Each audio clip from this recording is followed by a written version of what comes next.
21장 말씀인데요. 본문을 보시면 드디어 이삭이 태어났습니다.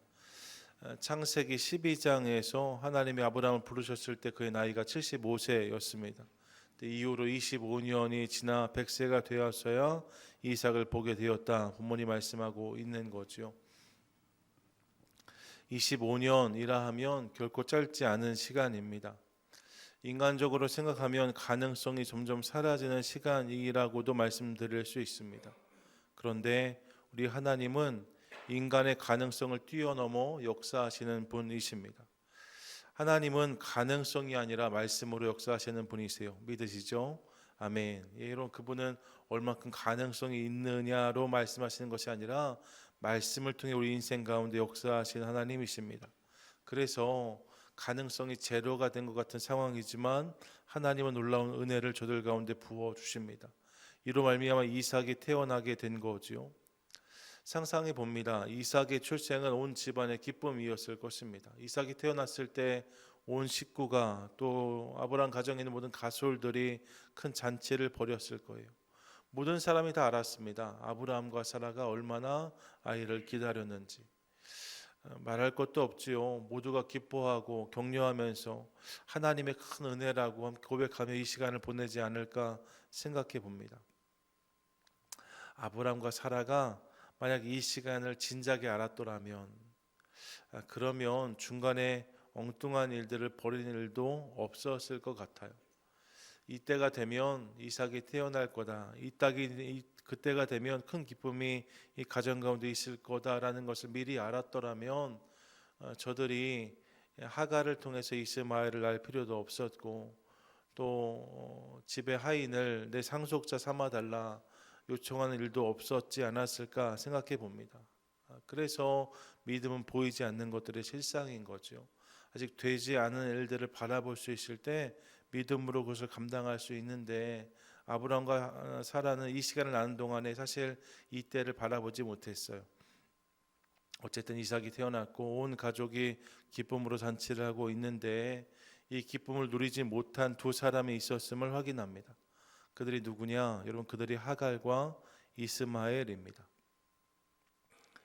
이스마엘은 하나님의 뜻이 아니라 인간적인 판단과 조급함의 결과로 태어난 아들이었습니다. 그가 태어날 때 아브라함의 나이가 85세, 86세쯤 되었어요. 그러니까 지금 14년, 15년 정도가 지난 시간이라고 할 수 있을 것이고 이스마엘도 그만큼 성장했을 것입니다. 그 시간 속에 어찌됐든 아브라함의 유일한 아들은 이스마엘 뿐이었습니다. 그런 생각과 그런 인정을 받으며 자라온 거지요. 하지만 이삭이 태어나니까 그동안 그가 누렸던 위치를 잃게 되었습니다.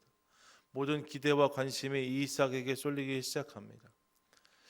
그러면서 이스마엘이 깊은 억울함과 상실감을 느꼈을 것 같아요.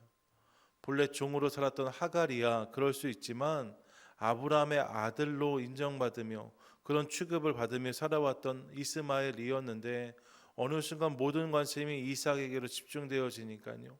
이스마엘 마음 가운데 억울한 마음이 올라온 거죠. 그래서 그 결과로 이 이스마엘이 이삭을 괴롭혔다라고 본문이 말씀합니다. 9절을 보시면 그가 이삭을 놀렸다라고 기록하고 있는데요.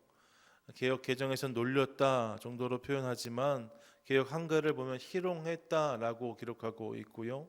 원어를 보시면 차크란 단어인데 이 차크란 단어가 부정적인 의미로 사용될 때는 어떤 맥락에 사용됐는가 찾아봤더니 사사기에서 블레셋 사람들이 삼손을 잡아가잖아요. 머리를 다 깎이고 잡아가지 않습니까? 그리고 나서 저들이 저를 조롱하기 위해서 잔치에 불러들여서 제주를 부려보라고 놀리는데 그때 사용된 단어가 이 차크란 단어입니다. 그러니까 그렇게 조롱하고 희롱한다는 모습이 이 단어 속에 담겨져 있는 거죠. 이스마엘이 이삭을 못되게 굴었다는 거예요. 이 모습을 본 사라가 이스마엘과 하갈을 내쫓아야 된다라고 강하게 요구합니다. 함께 자랄 수가 없습니다. 함께 지낼 수가 없습니다. 그 여인과 그 아들을 내쫓으십시오라고 이야기한 거죠. 여기에 아브라함의 고민이 시작됩니다. 아브라함의 입장에서의 결정은 쉽지 않았던 것 같아요.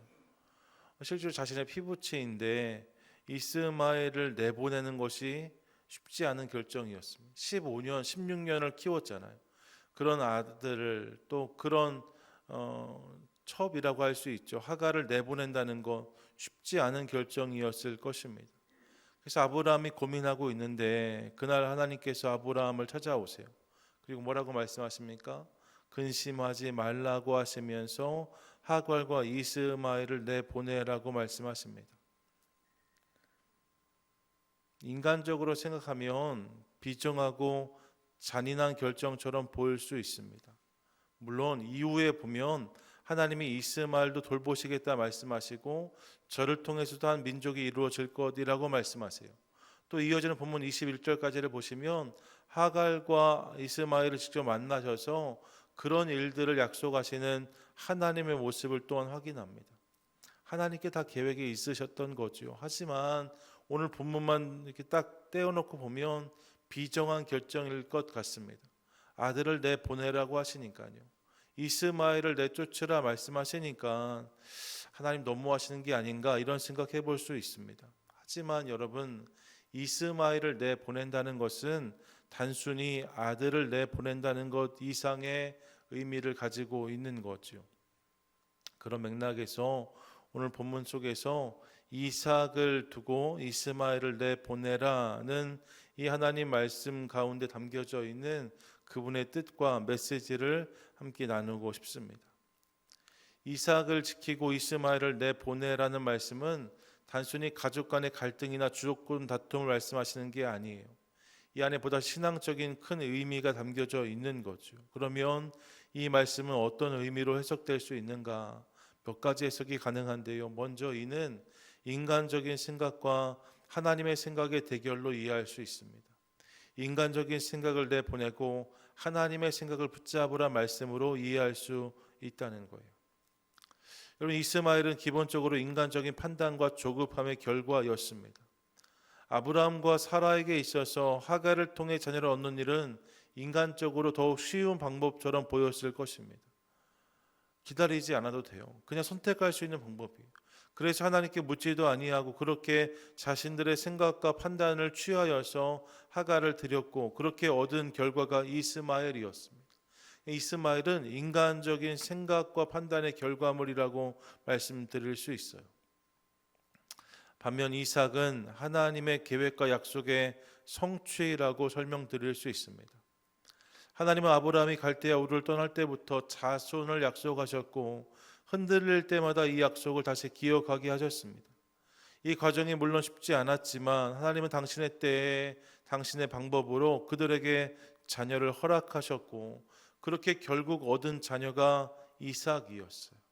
이삭은 하나님이 주신 생각의 결과다라고 말씀드릴 수 있는 거죠. 여러분, 인간적인 생각의 결과가 이스마엘이었고 하나님이 주신 약속의 또 생각의 결과가 이삭이었답니다. 그런 맥락 속에서 하나님은 오늘 본문을 통해 이스마엘을 내보내고 이삭을 선택하라고 말씀하세요. 하나님이 주신 생각과 마음을 붙잡고 인간적으로 붙잡고 있는 생각과 방법을 내려놓으라 말씀하고 계신 거죠. 인간적인 생각을 내보내고 하나님의 생각을 붙잡으라 말씀하시는 거예요. 바라긴 이 아침 이 하나님 요청에 온전히 응답하는 저와 여러분 우리 모두가 될 수 있기를 간절히 소망합니다. 아멘. 여러분, 생각해보면 때때로 인간적인 생각과 방법을 붙잡는 것이 훨씬 쉽게 느껴질 수 있습니다. 훨씬 빠르게 느껴질 수 있습니다. 훨씬 편한 것처럼 느껴질 수 있습니다. 합리적으로 보일 수 있어요. 그게 원래 그런 거거든요. 인간적인 생각을 붙잡는 것은 어려운 일이 아닙니다. 이에 비해 하나님이 주신 생각은 그렇지 않을 때가 많습니다. 때때로 부담스럽고 때때로 어렵고 때때로 더디고 때때로 비합리적인 것처럼 느껴질 수도 있습니다. 근데 여러분 함께 기억하고 싶은 것은 하나님의 역사는 그분이 주시는 생각과 마음 가운데 임한다는 거예요. 하나님의 일이 어디에 담기는가? 여러분, 인간적인 생각에 담기는 것이 아니라 하나님이 주신 생각 가운데 그분의 역사가 담겨지게 되는 거죠. 믿으십니까? 아멘. 여러분, 그리고 그것을 붙잡는 자의 삶이 이후에 간증이 되는 것을 봅니다. 인간적으로 곰곰이 궁리하고 잘 생각해서 어떤 일을 행했다가 우리의 간증이 되는 것이 아니라 내 생각과 방법은 그게 아니었는데 하나님이 주신 생각과 방법을 붙잡았더니 하나님이 이렇게 역사하셨더라. 이것이 간증이 될 수 있는 거죠. 이 산의 진미가 아닌 하나님을 선택한 다니엘의 모습이 그런 것이라 할 수 있고, 배와 그물을 내려놓고 예수를 택한 제 아들의 삶이 그런 것이라고 말씀드릴 수 있습니다. 그날 그들에게도 인간적인 생각이 있었어요. 하지만 그 생각을 거절하고 하나님이 주신 감동과 생각을 붙잡는 것을 통하여서 그분의 역사의 주인공으로 살았던 사람들이 있는 것을 깨닫게 되어집니다. 그러므로 여러분, 선택의 순간 속에 인간적인 생각을 내보내고 인간적인 생각을 거절하고 하나님의 것을 붙잡는 저와 여러분, 우리 모두가 될 수 있기를 소망합니다. 이스마엘을 내보내고 이삭을 붙잡아야 되는, 그때 하나님께서 역사하신다는 거죠. 이 사실을 기억하며 날마다 하나님이 주신 생각과 방법을 붙잡는 저와 여러분, 우리 모두가 되시기를 축복합니다. 아멘. 또 여러분, 오늘 본문은 불순종과 순종의 대결로도 이해할 수 있습니다. 이스마엘은 불순종의 결과였어요. 하나님이 그렇게 말씀하지 않으셨는데 못 참고 못 믿고 못 기다린 결과가 이스마엘이었습니다. 온전한 순종이 아니라 그 순종을 거역한 결과물이 이스마엘이었다는 거예요. 반면 이삭은 순종의 결과라고 설명드릴 수 있습니다. 흔들리는 순간들도 있었습니다. 어려운 순간도 분명히 있었습니다. 하지만 그럼에도 불구하고 결국 끝까지 주님을 바라볼 때에 그 순종을 통해 선물처럼 만난 결과가 이삭이었다는 거예요. 하나님 오늘 본문을 통해서 이스마엘을 내보내고 이삭을 붙잡으라고 말씀하시잖아요. 불순종의 모습을 떠나보내고 순종의 모습으로 나아오라고 말씀하시는 거죠. 여러분, 이 모습이 우리 가운데 있게 되기를 간절히 소망합니다.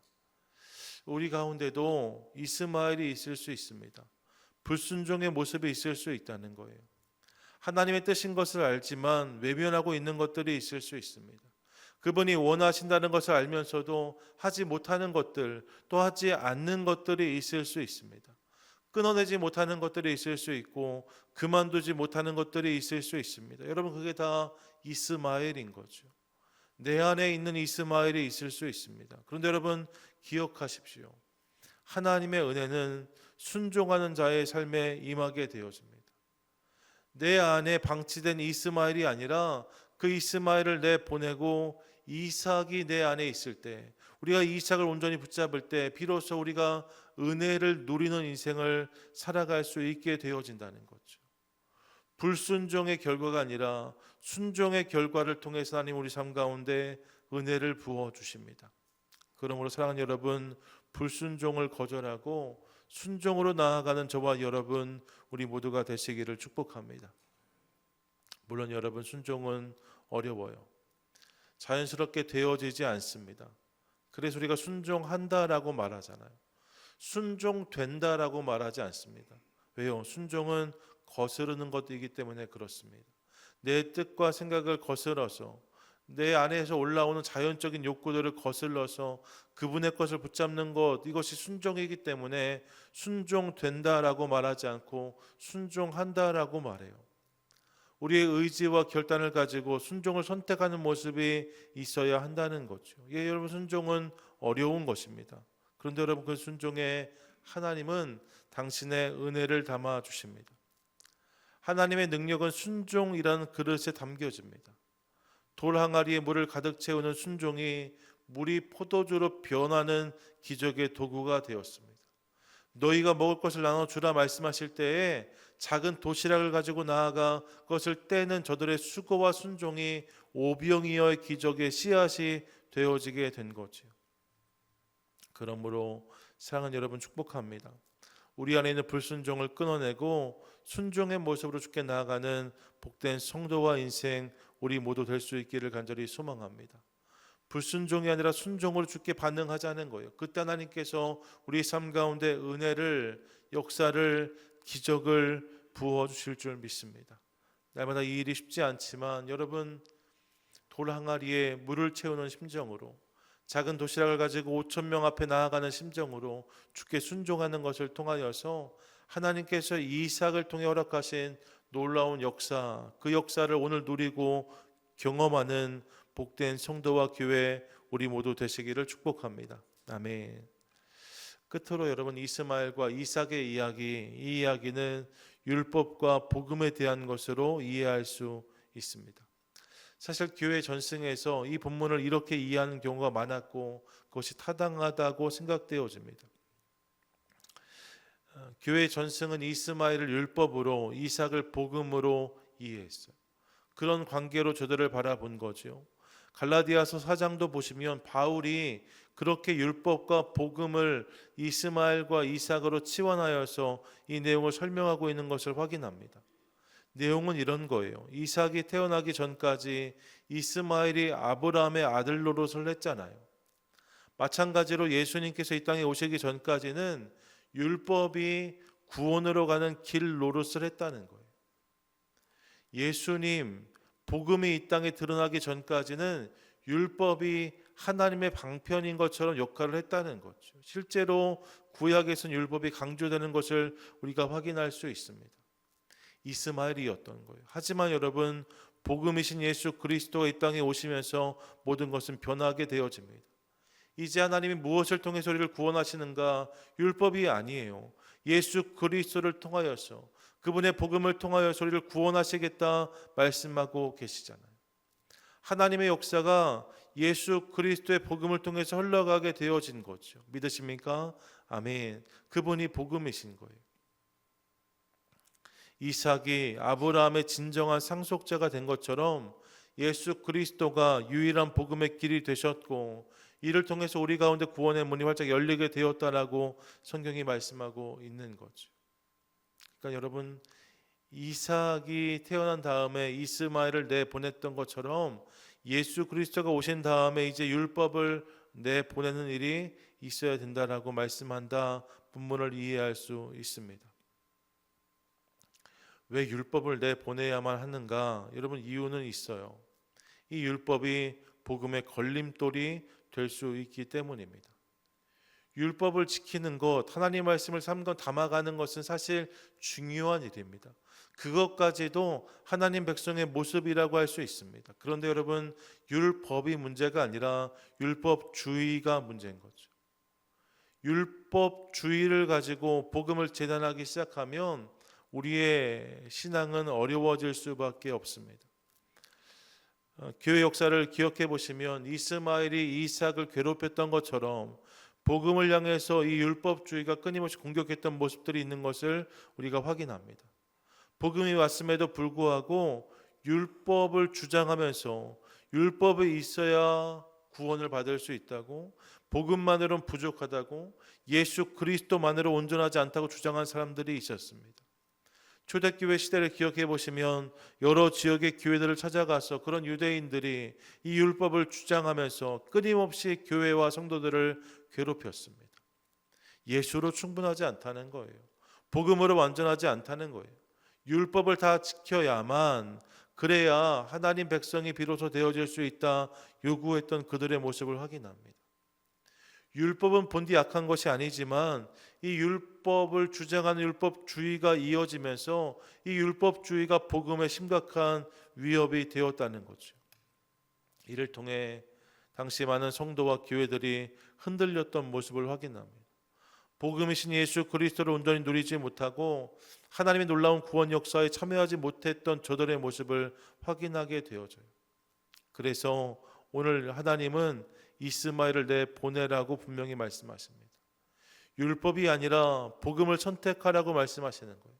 율법이 아니라 예수 그리스도를 붙잡으라고 말씀하고 계신 거죠.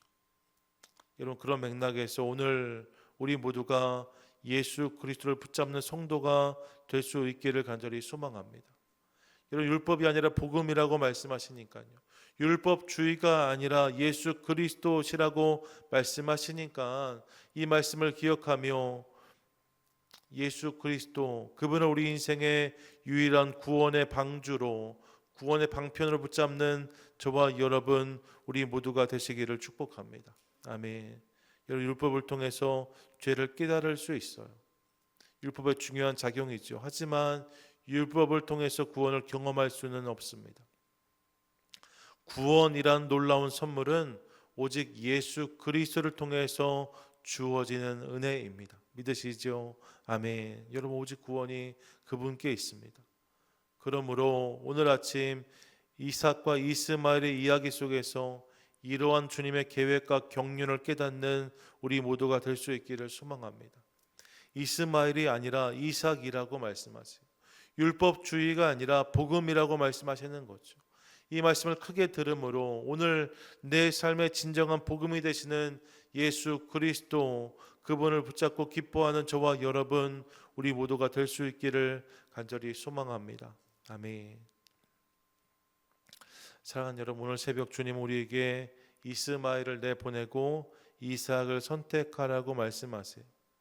세 가지로 말씀드렸습니다. 이 말씀은 우리 안에 올라오는 인간적인 생각을 거절하고 하나님의 생각을 붙잡으란 요청입니다. 여러분, 우리 안에 인간적인 방법과 생각들을 날마다 내려놓고 그분의 생각과 방법을 붙잡는 저와 여러분 우리 모두가 될 수 있기를 소망합니다. 더불어 여러분, 이 요청은 불순종을 거절하고 순종으로 나아오라는 초대이기도 합니다.